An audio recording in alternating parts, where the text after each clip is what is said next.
The cops laughed at me and said, "You're not gonna get a restraining order on him because this will never go to court."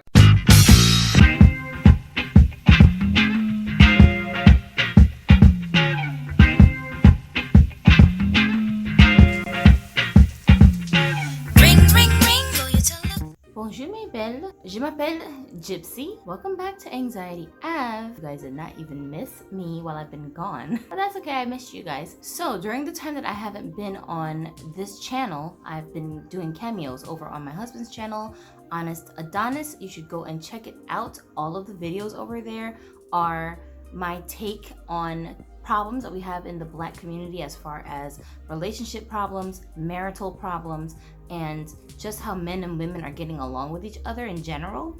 There are so many issues going on that I had to talk about this stuff because it's affecting people that I know. It's affecting me. My children are the next in line, the next generation of people that will be starting families, and I want our future generations of Black people to have some kind of resource where we can openly have these discussions without feeling like we have to fuel everything with this emotion of anger that's behind a lot of the conversations that affect our social lives as Black Americans specifically. If you guys want to hear my perspective on some of those issues, go ahead and check them out over there. There will be a link in this video so that you can get over to that channel quickly. But just brace yourself because there's a lot of cuckoos in the comment section, especially the women. The men are all right in general, but the women, oh my goodness.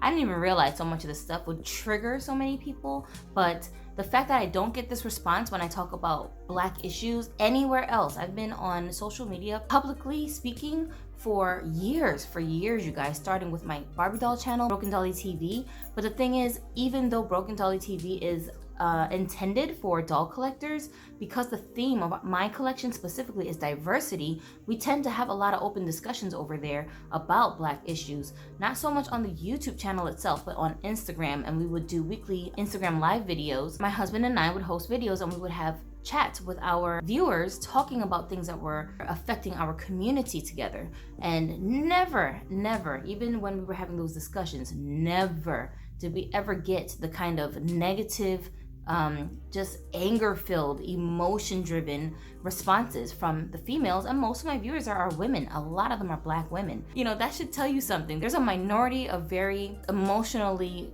messed up Black women who like to take their anger out on people who are completely innocent, that don't have anything to do with whatever it is that they're upset for, but their own insecurities make them take it out on other people who they feel are weaker than them. They just like bullying other people because it makes them feel bigger. If you're not expecting it, or if you don't really understand where that's coming from, it can very much seem like they really got offended by something I said directly to them. You see what I'm saying? So you got to use your own judgment. And I know most of my audience here are critical thinkers anyway, so I don't expect for you guys to react in the same way to a lot of the content there. I just want to brace you because you know, we have an open forum here for people who have like anxiety, depression, different kinds of like mental disorders and personality disorders, and I don't know what's triggering to who, so I just wanted to warn you before you go over there. Just brace yourself or just stay out the comments. Anyways, so the weirdest thing happened to me. My mom calls me out the blue. Okay, this is actually the second call that my mother dropped like a surprising statement on me, but I'm gonna tell you about the second one, not the first one. So she calls me up and she's like telling me the story about how her and her boyfriend are getting into it, and that she's in the middle of basically like trying to get him hauled off to jail because she wants him to leave or something. And I was like, what's going on? I've never heard this lady complain about this man all this time, and she's been dating him for a few years now. She basically, long story short, tells me that she called the police on him because he lost his temper with her, and she was gonna file a restraining order against him and basically force him to leave because she did not want to have to deal with his temper anymore. She was just tired of it. This is coming from my mom, you guys. My mom, the one that everybody doesn't want to deal with in her own family because of her temper issues and her anger issues. I'm like, what? Like, really? He's giving you a hard time? Okay, so I'm like, all right, so what's up though? Why are you telling me about it? And she's like, I went to the police station to go and follow up with this restraining order after I called police on him the other day. The cops laughed at me and said, "You're not gonna get a restraining order on him because this will never go to court. Your judge is gonna dismiss it because you don't have any evidence that whatever you're saying happened. She's like, they told me that because they said they know him and they know his character, and this doesn't sound like something he would do, that I'm just making the whole thing up. I'm trying to make his life difficult. And they basically just shooed me away and was like, okay, crazy lady, get out of here. She's like, can you believe they did that to me? I said, well, what did you say that he did to you? She's like, oh, he's being an asshole. And I'm like, okay, but that's not illegal. What did he do? Well, he'd make me angry. Okay, but that's not illegal, so what did he do? And she's like, I said that he beat me up. I said, did he beat you up? No. I said, well, then you're breaking the law, because if you lie and say somebody did something to you that they did not do, and you file an official complaint against them, that's perjury. I'm like, you are lying. So you should be the one going to jail. And she was like, well, but how else am I supposed to get a restraining order? I'm like, you can't get a restraining order because there's nothing to restrain. You can't do that. I'm like, you're ruining this person's life, potentially, because you're angry. What? I'm like, what kind of manipulative, insensitive, cruel thing is that to do to somebody who you're in a relationship with? Why are so many women so quick to call police on their men, especially black men? Why are they so quick to call the police on them? Bro, my husband and I have gotten into it many times. I've never called the police on him, ever, because whatever reason. And there's been times when like I was afraid, like actually afraid of him because of his temper flaring up so bad. But he's not a woman beater, so like why am I gonna call the police? Because he's loud, because he's yelling? Like, that's not illegal, you know what I'm saying? Anyways, I don't even feel the threat that he's gonna do anything physical to me, so why would I call the police? People will call the police on men that clearly aren't even being violent towards them and have they don't even have a fear that the man will be violent towards them. It's literally a manipulation tactic to control the man, to let him know, I'm powerful, I'm bigger than you, you might be stronger than me, but I'll call these police and throw you in jail, then what? And the police will just believe whatever the woman says. My husband actually went through that a few times with one of his exes, and that's another reason why I ain't calling no police on nobody unless he did something to me. That's it. So women who are so quick to call police on men, please be careful, because you don't know how you're going to affect that person's future because of a moment right now where you yourself can't control your emotions and that person isn't controlling theirs. You need to really be careful what you're doing. I didn't see my mother as the type to just be calling police willy-nilly on her man because she can't have her way, but this conversation, I was like, what in the world, lady? So whether or not, I'm not gonna just side with you if I feel like you're in the wrong. So I told her, that's really backwards that you did that. And I can see why the cops laughed at you, because A, you did lie, and B, they were right. It's not in his character to be beating up women. They're familiar with this guy because they know him around the community, and they've known him since before you started dating him. So of course they're gonna back him up. And if you had gone to court saying that he did any of that stuff in front of a judge, you would have been very embarrassed, mother. I'm like, I don't even know why you thought that was okay to do. So she was like, okay, well, I guess it worked out for the best that they denied my insistence to press forward with this restraining order. She's like, but anyways, after hearing the things that the cops were saying to me, I was just wondering, do you think that I have a bad temper? I was like, are you joking? Is this a prank call? Are you punking me right now? Like, is this candid camera? What is this? And she's like, why are you saying that? I'm like, why are you saying that? Why did you just ask me that? And she's like, I really want to know. I need somebody who knows me really well to tell me the truth. Do you think I have a bad temper? I was afraid to answer her because she had such a bad temper. I was afraid to say, yeah, you do have a bad temper, because I didn't know what she was going to do next. I thought she was going to cuss me out, yell and scream at me, call me all types of names, which she does all the time when she gets upset. I said, Mom, you really want a serious answer to this question? Or are you going to get angry if I tell you my opinion? She's like, I won't get angry, I swear. I need somebody to tell me the truth. I said, okay. I'm going to start with, let me tell you this. I said, I'm not going to answer that question just yet. You can answer that question for yourself. I said, see if what I'm saying you can relate to on any levels. And then I told her about a conversation that I had with another woman who both of us know, who's highly respected in our circles for her professionalism, for her success in life, for her choice of mate, for her composure, her personality. She's very classy, and she's a black girl. And I said that girl wanted me to give her some marital advice when she was having a conflict with her husband. And I asked her, totally unbiased, I said, why did you choose me to ask these questions to, as opposed to all your other girlfriends who are like you, professional girls, very well-adjusted women who are highly successful in the academic realm, in the professional realm. And her response was, you're the only woman that I know who's married for over 10 years that's in my age group, and you seem like you've got it figured out. You seem like you have a pretty good relationship. So the other girlfriends that I have, they're all single, lonely girls. So like, I don't know that I trust them with this kind of advice. And I know you'll give me unbiased advice. You're not gonna just tell me what I wanna hear because you love me, you know? So I was like, okay, that's a fair assessment. So I said to my mom, in that same vein, whatever I'm saying to you is what I would say to this girl who prefaced her reasons for why she asked me these questions with that disclaimer of, this criteria is why I asked you these questions. My mom said, okay, that's fair. Now, she doesn't respect a lot of people, but she respects her. So her saying this statement to me, I felt was gonna impact my mom in a way that she can remain neutral in hearing my response without feeling like I'm just attacking her or telling her that she's a horrible person. I told her the advice that I had given to this girl, and my mom was like, what did she think about that? I said she thought it was refreshing to hear, and it was not something that she expected for someone to tell her. She was committed to trying it out. Mom was like, okay, so what should I do? Stop blaming your boyfriend for all of your disputes. You have a very bad control over your emotions when you get angry. You think that because the person loves you, you should be able to take it out on them to any degree, and that they aren't gonna do anything about it, and they shouldn't do anything about it. They should just forgive you and move on. She said, yeah, because if you really loved me, then you would understand that I'm not trying to harm you. I just need to express myself when I'm pissed. And I was like, but that's also called abuse. Like, just because you want to abuse someone doesn't mean they should just take your abuse.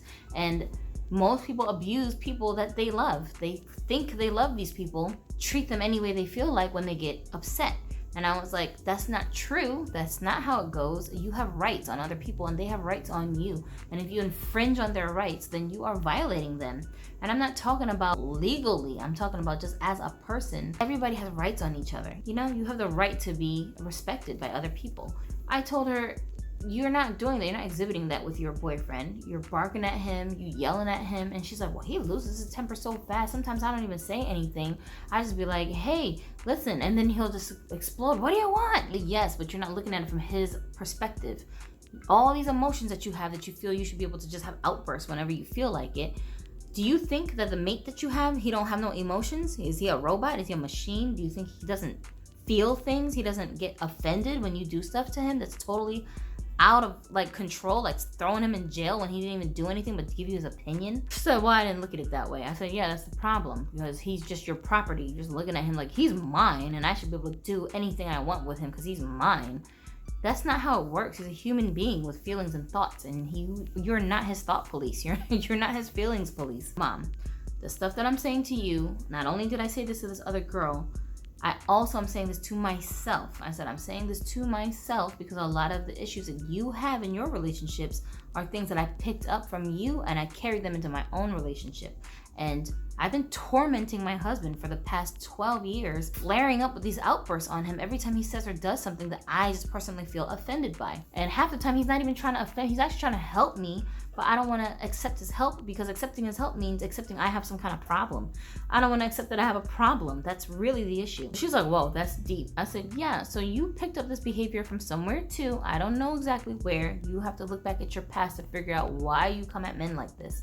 That you have very little respect for them, very little respect for their authority, and you are emasculating this man who you want all of the perks of him being the head of your household, but you don't want to deal with your role in giving him respect as the head of the household. You cannot do that while you bark and yell and screaming at him, demanding all these things from him, and then calling police when he doesn't do what you want him to do, and then lying to the police. That's crazy. I'm like, I'm surprised this man is still with you. He's been the most patient out of all of the men that you've dated, and you're just running him away. I'm like, he's bitter. He's got a lot of resentment towards you over the years because every time you open your mouth, it normally leads to one of these blow-up incidents. So now he's just triggered by your voice. As soon as you start talking to him, he's already like, well, now what? You know what I'm saying? So you can't be angry at him because you made him like that. You turned him into the Hulk. Why did you do that? What are you getting out of doing that? I'm like, don't you want peace in your relationship? Every other day you fighting with this man. Why? I'm like, she'll be on the phone with us, and I hear her yelling at him in the background. Shut up! Get it! I'm on the phone with my daughter. Who talks like that to her man? My mom. So, and we'd be like, Mom, why are you yelling at him? Can you stop yelling? Can you stop it? Like, why are you doing that? It's okay. He's deaf in one ear. He can't hear me. That's BS. I've spoken to this man multiple times on the phone, and I talk in the same tone of voice I'm using right now. He hears me just fine. He responds just fine. That man is not deaf. That's just my mom's excuse so she can yell and scream at him at will. My mom told me the neighbors came to her and said, will you stop flipping out on this man? Because he is busting his behind trying to take care of you. He is helping you out. He's a good person. He's not throwing parties and doing all this crazy stuff. He's a good dude. Like, all of us know him. We've known him for years. He's a good man. You're the only person we've seen him around that does this to him, screeching in the middle of the night, throwing stuff, yelling. Aren't you embarrassed? They were like, can you please, for the sake of the tranquility of our neighborhood, can you stop? And they were like, coming to his rescue, right? I said, you should be ashamed of yourself. I was like, Mom, the more and more you do that, you think you're embarrassing him. Everyone in the neighborhood is talking about you and how crazy you are, and they're sympathizing for him. And one of them women around there is going to be like, you can come over here and be consoled. I will console you, and you're going to lose your good man because you're driving him away.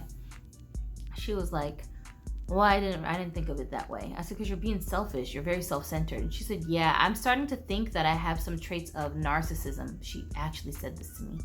She's like, I think I have narcissistic traits. I think I pass some of them down to you guys because I see things that you guys do, even to me, that I feel like that's a very narcissistic thing to do or say, and I don't like it. But then I also realize I do a lot of that stuff. So I can't blame y'all. I can only blame myself because I think you got it from me.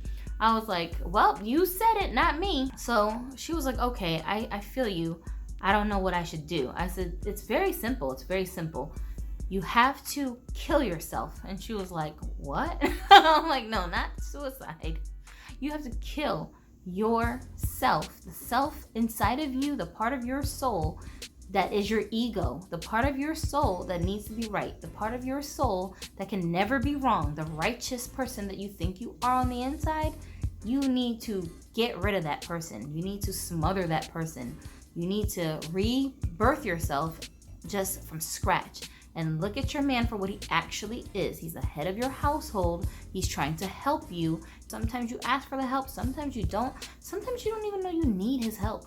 But he knows because he thinks logically. He doesn't think emotional like you do. So in those moments when he's trying to guide you and help you, back off. Stop looking at it with this defensive lens. You're looking at it all backwards. I said, what is the last thing he did that you got pissed by? She said, well, I have this thing. I'll let my mess build up so that I can clean it a certain way, and I'll just enjoy the time that I'm cleaning as a form of entertainment. I'll come in the house and then all the stuff will be picked up. Everything will be wiped down, and I'll get so pissed because I'm like, oh my God, like I can't even have that. Why don't you just leave it alone so I can clean it up myself? I said, did you tell him this? She said, no, because he should already know. We've been around each other long enough. He knows I enjoy cleaning and making everything look nice when I'm done. So he should just know that. He's being a control freak because he doesn't want to let me clean my mess up. I said, you sound like a lunatic. I'm like, I know women that would cry hearing what you just said because they cannot beg their husbands hard enough to help them wash some dishes. And you're sitting here complaining that your man, without being prompted, is picking up your messes and he's not giving you a hard time about it afterwards. He's not rubbing it in your face. Oh, you're so messy. Oh my God, why can't you clean up better? I was like, that man sounds like a saint. That's the reason you got upset? And she's like, because he can't control me. I said, that's the problem. You are the control freak. You need everybody to do what you want them to do. So you project that onto other people. He's not a control freak. he doesn't need you to do anything the way he wants you to do it. If he did, not only would he clean it up, but he would also complain to you about how many times he's had to clean up your mess over and over again, and you don't seem to realize you're leaving messes all over the house.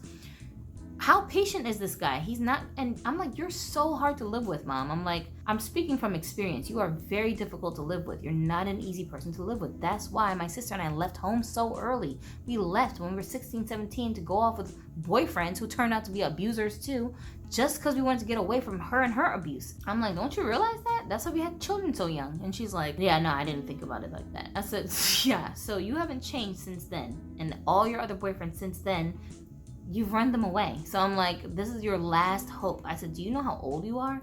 She said 60 something. I said, okay, do you think a 60 something year old woman is some spring chicken that the next dude wants to pick up where this guy left off to take care of for the rest of her, whoever knows how many years left you have? You're delusional. Because you look younger than your age, you think you still have all these options and you can throw this guy out of your house, send him to jail, whatever excuse you're using to get rid of him, so you can replace him with the next one. Because this man she's with right now was a replacement dude for the last guy. You cannot do that. I'm like, that's crazy. You don't have them kind of options. I'm not trying to be mean. I'm just being for real with you. I said, even this other girl that I spoke to who's my age, I had to give her a wake-up call like, bro, you know if you and your husband get a divorce, not only are you a 30-something-year-old non-virgin, but you also have a child. You have to deal with your baby daddy, your ex-husband still. So I said, who's more of a catch? This man with his high-powered job, because her husband is like, I'm not gonna say what profession he's in, because I'm not trying to like just give away this person's information unless they don't mind me talking about it. He's in the bracket of industry where, you know, very white-collar office settings, they have a very comfortable middle-class lifestyle, upper middle-class lifestyle. So in order to replace just monetarily what her husband brings to the table, she needs to replace him with a person who's in that same economic bracket. And I was like, that's a lot harder to do right now in the state that you are in as a 30-something-year-old woman with a child. She met him in college, so they were both pretty fresh, and this was their first long-term relationship with each other, and it just worked out. So I'm like, if you think about over the past, years that you've been with him, overall, do you think that the majority of the time he's been difficult with you, or do you think the majority of the time he's been a pretty good husband to you? And she was like, he's a good dude, I just have these couple of complaints. So I was like, okay, you gotta look at your options, man. What are you even replacing him with that you think is a viable option? He's a lot more of a catch on the dating market than you are, because men don't value us for the things that we think they should. They don't care that you have a degree. They don't care that you have this high-powered job. The level of beauty you have right now is still not what it was when you were 20. They don't care about your religion. They don't care about a lot of those things. They care the most about your character as a woman. Whatever your issue is with your husband right now, if you don't fix that about yourself, you're gonna go into the next relationship exactly the same way, like my mother did. And you're gonna run that guy off too, and he might not be as patient with you as this guy. You know what I'm saying? He might have worse problems than this guy. You really need to think about that and whether or not it's worth putting the work in to fix these issues, or just continually clash with your man, because he's not gonna bend for you. He's not gonna lower his standards for you. To my mom, I said, this is the advice I gave to a woman who's my age. So I'm not just being hard on you because you're twice my age. I'm just keeping it real with you, because the things I said to her is things I would say to myself. They're true for me too, except that my husband, he doesn't make the same money that her husband makes. You know what I'm saying? So if anything, I should have an easier time finding a man, right? No, because I have 2 kids, not one. Her kid is still a baby. My kids are, one's a teenager and one's almost there. For a new man to come in to take us on, that's a huge burden for him. And it's not so easy to just give that authority up to a stepfather figure like that. I've done it before. I know it's very difficult to do. So unless you have a very patient man that's working with you, it's going to be a lot of turmoil that you got to get through in order to make that relationship work. Is it worth it? Is it worth the effort? I said to my mother, at your age right now, 65 years old, you'll be lucky if you can get a guy to casually date you. Her rent is really not even that much because I think it's subsidized. But she doesn't pay any of it herself. Her boyfriend, not her husband, her boyfriend pays all of the bills in the house. And this man is disabled. Like, you don't even need to do all of that. You know what I'm saying? She takes all his money and she either saves it or she'll you know, pinch off of it to go get things that she wants and things that she likes or whatever. But she doesn't spend any of her own money on herself. Her man's money is what fuels her life. Granted, she has a very simple lifestyle. She's not one of these people that's like luxurious and just needs all this fancy stuff. My mom is like a professional clearance shopper, okay? She will make some thrift store clothes look like, you know, some designer wear, but it's a privilege for her to have access to his resources like that, and he just freely gives it to her in exchange for her respect and her love. That's all he really wants from her. That's all she can even give to him. She don't got nothing else to give him, you know? Give me a break. And this man's younger than her. Like, my mom only dates guys that are younger than her. So I'm like, you are really delusional if you think he's at a loss because he got rid of this crazy lady who cannot control her temper, throws him in jail every 5 minutes, and then shows him no respect or gratitude for anything he does for her. That's not his loss. That's your loss, you know? So she was like, yeah, I didn't think of it that way. I said, yeah, because you're full of yourself. You are being self-centered. You think you're better than him, and you're not. You really aren't. So I said, you should humble yourself. Tell him when you get off the phone with me, listen, I'm trying to work on myself. I will mess up. I'm new to this. I've never done this before. I will mess up. I just want you to know it's not on purpose, and I'm not just giving up on my attempt to fix myself, but I just need you to work with me and give me like a code sentence, like, do you want to eat a hot dog? Like, say something like that, and that'll be like our code with each other that I'm getting carried away. And I need to calm myself down. I said initially I may have to remove myself from the room. So if you see me walking out the room or, you know, asking you, can you just go on a walk for an hour and leave me alone? Like, don't take it the wrong way. Don't think I'm trying to dismiss it. I might even sound like I have an attitude when I say it. Just, I'm trying to work on myself and I need space so I can think, so my emotions can go away and I can think past my emotional reactions. And I said, I bet you he will respect you saying that and he will work with you. And while he's away, while you're separating yourself from him, think about the situation. Did he do this thing because he's trying to really control me? Did he do this because he's trying to be an asshole? Or did he do this because he loves me and he thinks he's taking care of me? I'm like, you didn't even tell him that you don't want him to pick up the stuff around the house. Why don't you use your communication skills that you use so well when you're pissed? And when you're not angry, tell him, I need that. I need the mess so that I can clean it up and feel like I'm occupying myself. You know, I get my mind off of things while I'm cleaning. And then he may think it's silly, but it's only you two that live at the house. Ain't nobody coming over there like that. So if he doesn't mind the mess piling up over a few days before he cleans it up, what's another day, right? So she was like, I don't know why I didn't think to do any of this stuff. I said, because you don't think like this. And you can't think to do something that you don't even know yourself. Of course you're not going to think to do this. I didn't know to do any of this stuff either. And I'm like, I still clash with my husband daily because I don't always catch myself when I go into this mode and I'm not even as bad as you. So I'm like, bro, my husband actually tells me what my problem is to my face every single time. And I'd be like, whatever, you don't know what you're talking about. I didn't do that, you know?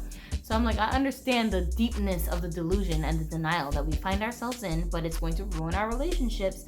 And it's a bigger waste because these are not knuckleheads. We finally found men who are responsible, that are nurturing, that are good leaders of ourselves and our households. And we're running them off, treating them like the knuckleheads that we actually did date before. That's not fair. That's not fair. And I'm like, you're being completely ungrateful to God who placed this person into your life. It wasn't an accident. And you're just being ungrateful to God. Like, he don't know what he doing. So she was like, yeah, this is so deep. I'm going to try this. And I'm really thankful that you found the wisdom to give me this information because I've never heard anything like this before. I don't know how you learned this, but I'm so grateful that you told me this. I feel like I got to try it. So I was like surprised that she said she would try it. Okay, try it out. So she went on about her business. Maybe like a week or two later, she calls me up. She's so excited on the line. Oh my God, you gotta tell everybody about this. I'm like, what's wrong? And she's like, oh my God, I did the stuff that you told me to do, and I have not had such a good outcome in our conflicts as this. And she's like, the times that we would have gotten into conflicts, I did the stuff you said to do, and they totally were diffused. And I was like, really? And she was like, yes, my boyfriend is like so nice to me. He stops getting snippy with me. He's not angry at me anymore. And she's like, I don't know why I didn't do this before, but it works. She's like, it totally works. So, well, the first thing is that you change your attitude about it, because this is stuff that I feel like people over the years have given you. Maybe not the whole thing I said to you, but bits and pieces of this you've heard over the years.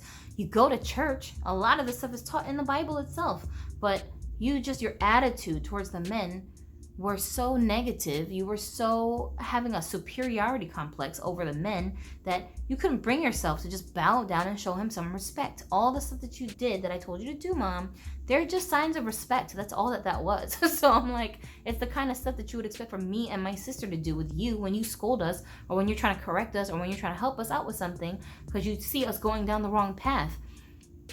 Out of respect, we're supposed to react a certain way. Will we do everything you tell us to do? Maybe not, but at least to your face, we should not be just flipping out because my mom tried to give me some good advice. That's all I told you to do. And she was like, oh, that's all that was? You know, it's not that complex. We women, we really try to complicate everything. I said, and as a black man, I'm sure he really appreciated you coming at him like that, because our black men, they don't get that treatment from their own community members and outside in the world. They don't get that treatment. They are treated like they're less than from every angle.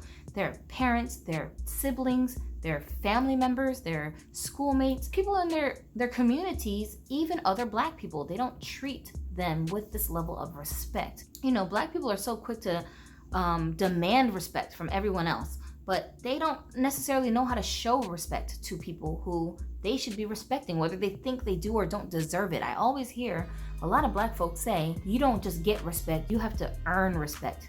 That is the most backwards thing I ever heard in my life. That's not true. That is totally untrue. And I don't know where we got that from. Did the slave masters teach us that? That's some BS. No, as human beings, everyone is deserving of your respect by default. My husband always says you need to lead with respect. He's a full black man. Where did he get this from, you know? But he's a black sheep in his family, you guys. A lot of his family members, they can't get along with him because the way he thinks is so different from the way that they've been brought up. And these are church folks. He comes from a line of pastors, and these people don't understand this. I don't know, maybe it's his religion. My husband converted to Islam when he was 14, and a lot of the ideologies that he has and how he deals with the world around him is based on teachings in the Quran. I don't know, maybe that's what has to do with it, but he's not even like a devout practicing Muslim, so I can't say for sure if that's what it is or it's just his character, because even when he was in the streets, like living the thug life with a bunch of crazy dudes who were criminals, they always respected him because he would always lead with respect around them. And for sure, those are guys that you would say they don't deserve respect. They're just out here doing all kinds of crimes, cheating people, living a fast life, running from the police every 5 minutes, you know? But he was able to attain their respect and keep it. I don't know where that comes from, but I know at least in other cultures outside of the US, outside the black and white communities, we don't have that. There is no such a thing as respect people who deserve it. In my culture, by default, all of my cousins on my mom's side, they do not call me by my name. They all call me Unni or Nuna, which means big sister in Korean. The boy cousins, the girl cousins, I'm the eldest one out of 10 of us. Every single one of them, no matter how familiar they are with me or how distant they are with me, they never call me by my name. My little sister, me and her don't even get along half the time. Like right now as I'm shooting this, I haven't spoken to her in weeks. We don't always get along. But when we start talking again, even in the midst of our conflicts, she never will be like, whatever, shut up, Gypsy. Like she's not gonna do that unless she's trying to be disrespectful. You see what I'm saying? You have to be trying to disrespect me in my culture to call me by my name, but you're younger than I am. So she knows to watch her mouth unless she's trying to fight me. It's just built into our culture to lead with respect. You would think that would just be the standard for everyone, but in America, because we're so self-centered on individualism, we don't instill this in each other. We don't hold people to this. We just always are walking around high sedity like someone else is supposed to kiss my behind because I'm so amazing. Meanwhile, when it's time for me to be nice to someone else, we are looking for reasons not to be. No wonder our society looks the way that it does. Individually, we need to fix these things about ourselves and not wait for other people to get their acts together. If all of us focus on ourselves and what we need to fix, just by default, everything else will get fixed. Other people will not just be disrespecting you because they're leading with respect. all of them, whether you deserve it or don't deserve it. That's hard to do when you grew up your whole life never understanding the value of that moral, but as you age, I mean, you have the option of becoming a worse person than whatever you started off as and however your parents raised you, or becoming a better person than the one that you started off as. There's always hope as long as you're still breathing. I wanted to share the story because it impacted me so much to hear my mother not only ask for the advice, hear the advice without flipping out. I mean, I could tell she was really trying to compose herself in moments where I was really keeping it real with her. She didn't like what I said. It's true. It's true though. It's not my fault that it's true. I'm just telling you what the facts are. It's your fault that it's true. You have developed yourself into this character who can never have a conversation with people without intimidating them for fear that you're gonna flip out on them. I wish she would carry this into all her relationships, which would be amazing. At least she started with her boyfriend who's around her all the time. That's a good sign. I'm not gonna take that as a loss because you gotta start somewhere, right? I heard somebody say the people who truly know your character are not the people outside your household. Those people's ideals of you and their perspective of you is not as valid as the people who are in your household, the people who know you the best. When you die, at your funeral, are people going to learn things about you that you kept a secret from them that are harmful? That has happened to a lot of people before. Just heartbreaking when they find out things about their spouse or their parent that they were hiding from the family that were negative things. And also at your funeral, are people gonna have to rack their brains for a way to write your eulogy to reflect you in a positive light because it's a challenge for them? You know I have to say something good because it's a funeral, but this is hard. Is that gonna be the reaction? Or are people going to say, that's easy, I can write pages and pages and pages? They're your household members, they're your family members, they're your closest friends. Those are the people that really know who you are inside and out behind closed doors. That's what you need to be focused on. If you can get the people in your own household to rave about you, you are truly a good person and truly a valuable person in society, because that should emanate everywhere else that you go. But if the people in your household are not feeling you like that, granted, there are toxic people, of course, that will just nitpick and hate on you, but that cannot be the norm. Come on.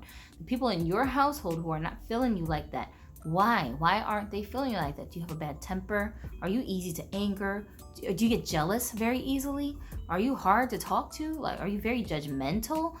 What is it about you that people don't like in your own household? Don't focus on your friends, schoolmates, co-workers, these people you put on your best version of yourself with for a temporary amount of time until you come home and you let loose around everyone who you're comfortable with. What do those people have to say? What do your kids have to say about you? Do your kids trust you to come and talk to you about very ludicrous things that I guess you'd be like, you wanna marry a monkey? What? Like, bro, can your kids come and talk to you about stuff like that? What kind of reaction are you going to show them? How do they predict you're going to behave based on your past behaviors with them when they come to you for advice and for help? Now, I'm not saying this to point fingers at you guys watching this. I'm saying this to relay that I myself have been struggling with these issues and am still going through this, and I'm actively working on eliminating these things about my personality that I picked up from my narcissistic mom who has a horrible temper. I thank God that my husband is so patient. I just didn't know any better. And something interesting he actually said to me today. He said, your dad died when you were 8 and you only got a very short span of time with your dad. The time he was alive, you learned a lot of lessons from him that you still apply today, but the really truly important lessons that you needed to learn so that you could function as a wife and a mom someday, your dad died before he was able to give you that guidance. You actually have less training from your father than our daughter has from me, who's 9 years old right now. She knows more about being a mom and a wife than you do at 9 because I actively instilled this in her, and your father was gone by the time he could have started doing this with you. I said, that's true. And he was like, that's why you have a lot of these problems now as an adult, because you haven't been properly trained by a male figure who can correct these things in your behavior as a child. That head of your household was gone, and your mom herself was completely untrained. So she can't teach you something she don't know. He's right. I'm the one teaching my mom how to be with her man, you know? So he was like, you know, it's not a fair fight for you because of that disadvantage that you've had. And you need to recognize that about yourself and don't look at it as a threat when I'm trying to correct you. Look at it like the voice that my dad would have had to help me so that I wouldn't even need this correction from a man someday. My husband is kind enough to give me that correction and then work with me and help me to get through it so I can learn this stuff. Don't take it like I'm trying to attack you. And once you look at it that way, maybe you won't be so defensive in the future. And I was like, that's true. As he was saying this stuff to me, I felt myself starting to get kind of like, you know, bracing myself for the defensiveness that was coming over me. That feeling, there's like a feeling that just comes over you as it's starting. And I recognized it and I had to just be like, like, calm down. Calm down. He's trying to help you. He's not trying to berate you, right? So I'm so grateful that I have somebody like that in my life who has not given up on me as much as I'm sure he's wanted to in the past, and maybe even now. Sometimes when I have these flare-ups, I know he gets so frustrated with me. I'm happy that he hasn't given up and that he's still trying to give me pointers and correction when he thinks of things that he thinks that I could be helped by. And some of you guys don't have that. Your men either can't articulate these things to you, maybe they themselves don't know what it is that your problem is because they weren't raised themselves with these morals and these examples to help them to guide you. Fortunately, my father grew up in a family with a mom and a dad who were married, stayed married until they died. He had that experience. He saw what it was like to see the ups and the downs of marriage. He died before he could pass that knowledge down to me, right? And then my Uncle Benny was my favorite uncle. He gave me the most guidance out of all of my other uncles, and he did teach me a lot of this stuff, but my uncle was never married and he never had any intention of being married. And so for him, giving me relationship advice was not really quite his forte because he didn't really see the importance or the value of a marital relationship the same way that my father did. Even though he was actively in my life, the kind of advice that my uncle gave me was a different sort of advice, which did help me a lot in my life and kept me grounded. And that's probably why I'm not a strung out drug addict hooker right now, despite the crazy childhood I had. These men definitely played a role in my life in different ways. My uncle was a great uncle and he did his job as an uncle. And my father was a great father and he did his job as a father until he was no longer here to do it. And now I have my husband in my life who's absolutely a great husband and been doing his job as a husband, but I just haven't been receptive to him doing his job because I just wanted him to do his job the way I want him to do it, not the way that he was ordained to do it as a man. I wanted to share this story with you guys as a bit of inspiration for you, a wake-up call for some of us that need to hear this. We can work on ourselves. Stop pointing the finger at the other person and saying, he needs to do that, he needs to do this, she needs to do this. Let's work on ourselves, right? You can't control other people. You can control yourself. Do it. You can control yourself. Why aren't you doing it? What do you have to lose? You know, you have only to gain by bettering yourself as a person. And all this level up talk that we like to have in the Black community, what is the point? What do you guys even consider leveling up to mean other than materially, other than superficially, other than other people who aren't even important in your life see you and then give you this false sense of respect because you look good on social media. You look good on a bulletin board. It's not real. It's just acting. Whatever you're leveling up in your life, the people who are actually benefiting from you being in their life should be the ones that can see the change. And it's not always monetary. It's not always a degree. It's not always status. Sometimes it's just your character. That's the only thing that you're going to take with you to your grave is your character. You might not even take your memories with you when you die. Your character, that's it. That's you. That's your identity. I don't want my character to be something that people have to struggle to write me a positive eulogy about. I don't want that for myself. So I have no choice at this point but to work on it. I gotta work on myself. And that's what I'm hoping that I'm doing successfully, and that my family, my current family members, will see the benefits of me bettering myself. So I'll talk to you guys in the next one. Thank you for coming back to check out the video and not abandoning me. I didn't abandon you guys. I was just taking a break. I'll see you guys more often here. And again, come visit me over on Adonis's channel and see what I'm talking about over there. I want to hear you guys' feedback on it. Let him know in the comment section that I sent you over from Anxiety Ave. I'll talk to you guys later. Thanks so much for watching, and I'll see you next time on Anxiety Ave. I'm Gypsy. Follow, subscribe, yada, yada, yada. Peace.